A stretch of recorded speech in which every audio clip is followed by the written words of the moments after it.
আমি আপনাদের বারবার বলতে চাই যে পার্বত্য বিষয়ক মন্ত্রণালয় অত্যন্ত স্পর্শকাতর। ইন দ্যাট সেন্স এখানে পার্বত্য ভাবমূর্তি কিন্তু এটার উপর নির্ভর করে দেশে বিদেশে সেভাবে আপনারা কাজ করবেন।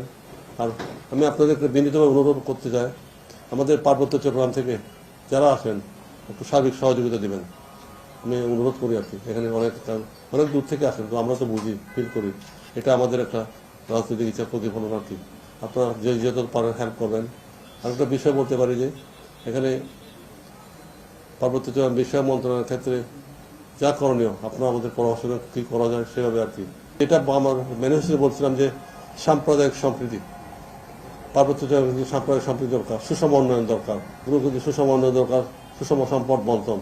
আরেকটা কথা হচ্ছে কি, আপনারা কিন্তু খেয়াল করবেন, আমি কর্মকর্তাদের বলতে চাই, আপনারা কিন্তু খেয়াল করবেন কাজগুলো আপনারা ফেলে রাখবেন না ইন প্রপার টাইম। এটা তো আপনি নির্ধারিত বাধা আছে মনে কতদিনের মধ্যে কোন কাজ শেষ করতে হবে, এটা তো আপনারা ভালো জানেন।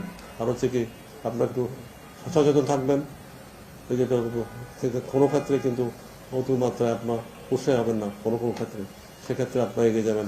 যেগুলো বলতে গেলে কি আপনার পার্বত্য চট্টগ্রাম বিষয়ক মন্ত্রণালয় এটা অবশ্যই উদ্যোগ নেবে।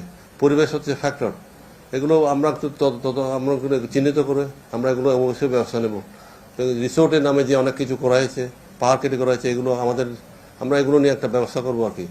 দরকার হলে আমরা একটা কমিটি করব, কমিটি দিয়ে যাচাই করে দেখবো যে কোনটা পারফেক্ট কোনটা পারফেক্ট না। পরিবেশ আইন তো রয়েছে, সেই আইনের লঙ্ঘন করলে আমরা কাউকে থাকবো না আর কি। জিরো টলারেন্স, পরিবেশটা হচ্ছে মেইন।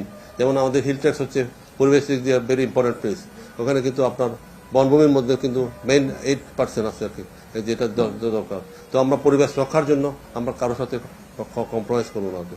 পরিবেশটা হচ্ছে মেইন জিনিস। সেই পাহাড় এগুলো কাটা হচ্ছে, আমি বলে দিচ্ছি যে এগুলোর ব্যাপারে আমরা অবশ্যই ব্যবস্থা নেব।